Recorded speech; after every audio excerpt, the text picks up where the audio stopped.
and welcome to the show. Today I'm joined with Mandy Zammit from mtwo Accounting. Mandy, great to see you. Great to see you, Greg. Yeah, I suppose one of the things, straight up, we're coming towards the end of the financial year, and what do people really need to look at doing to prepare for June 30? June 30, basically, just get all their information ready for the tax office, all their income ready, all their expenses, all their deductible items ready. If there's anything you need to buy for work before 30th of June, do it now so you get tax deduction in this financial year. If they've got rental properties, just make sure they've got all their income and deductions ready as well. Okay. So with the, is there anything else specifically you think that's really important right at the end of financial year, that if they're deciding to go and buy something? If they're deciding to go and buy something, best to talk to their accountant first or their tax agent, just to make sure they get all the information up front before they go and do it. So if they're looking at buying a rental property, you probably won't get a lot of benefit this year, but it's the long-term planning that's better for tax. So because sometimes I've heard that you actually go on and buy something and you think, you're going to get it into this financial year, but then it doesn't necessarily. That's right. So if they're looking at getting some tax planning done and they want to buy something straight away, it's actually better talk to someone, make sure you get all your facts right before you go ahead and do it.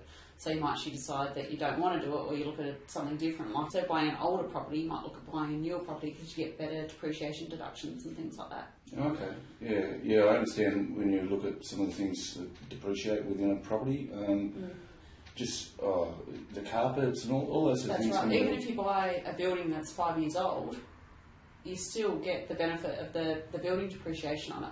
We've got a company that actually costs the building up, and they give us a schedule on how much you can claim each year. Okay. So it's basically money for nothing. You get a tax deduction for something that you didn't even originally build. Oh wow. Which is really good. So I know that in that first 5 years there's quite a bit of depreciation they can actually get, being a newer home. But I suppose in the Hawkesbury there's not as many of the newer homes. That's right. So it's more about those other things that are really important to be able to depreciate back. That's right, yeah. So any renovations and things, you can claim some depreciation on those if you do a new renovation to a property. But generally, just keep track of all the expenses. If there's a repair you need to do, obviously do it before the end of June so you get a deduction for it. But if people think about doing anything bigger and actually buying something new, it's better to come and speak to us first, just to make sure they have everything in place that they need.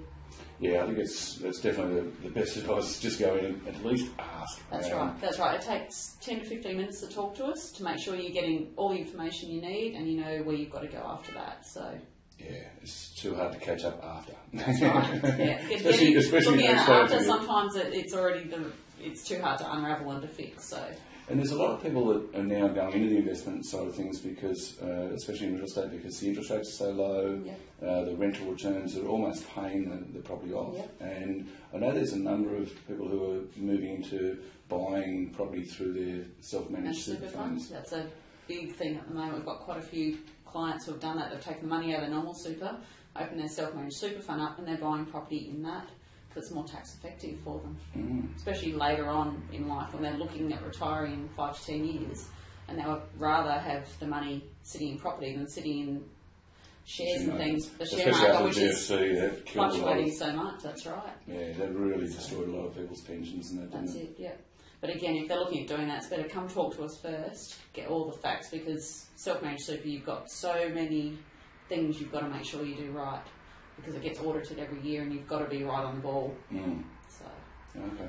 No, that's great advice, guys. And also, you've been in the Hawkesbury for a long time. I was originally from Adelaide and moved to Sydney about 25 years ago, but I've been in the Hawkesbury now since in 2002 we moved here. So I was sick of the whole Parramatta drudgery and all that, and I love it out here. So I'm a country girl at heart, but it's great. Yeah, it's amazing, isn't it? You just try to head into the city, and if ever I'm flying anywhere, I go in early because I just want to beat the traffic. I get the 6 o'clock flight out, so I'm a 4 o'clock drive in, get there at 5, miss the traffic, and then I get the last flight in, so that I'm coming home in the last, at the end of the day. It might be 10 o'clock at night, but I just can't handle that sitting in the car. I can't handle the traffic. I love going to the city just for something special, but for day to day, the Hawkesbury is so much better. The country life. My kids go to a local school, so it's a good country school. So which school? I grew up in Oakville Public. Oh, terrific. Yeah. So how many kids do you have? 2. Two there. Boy and girl? Two girls. Two girls? Oh, Yep. same as me. 7 and 8, yep. Oh, So that's yeah, really they love it. They love it. They play local netball and everything, so Oh, that's great. it's great. Oh, yeah, Oakville's, yeah, I've got a few friends out there in Oakville, so, So what is the thing that you love the most about the Hawkesbury? So I'm just a country girl, so I love being here. You've got all the city benefits, yet it's open, you look at Richmond with all the old trees and stuff, it's just got that good country town feel to it, so. And it's a little community all of its own, but yeah, big enough to, sometimes you don't run into everybody you know. Yeah, having that sort of space, but also being where it's so close, and that's the thing I love about it as well. Yeah. Just the fact that you're not that hustle and bustle of the city life. And That's right. Yeah, the city's only 45 minutes to an hour away, depending on what day it is as well. So if we want to go in, we can. Yeah. So.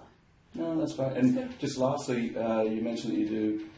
You've got a triathlon club. Yeah, I'm with the local triathlon club. It's only little, but very friendly and encouraging for even people like me who aren't all that fit, not into Ironman races and things. So yeah, it's a great little club. So they need more members.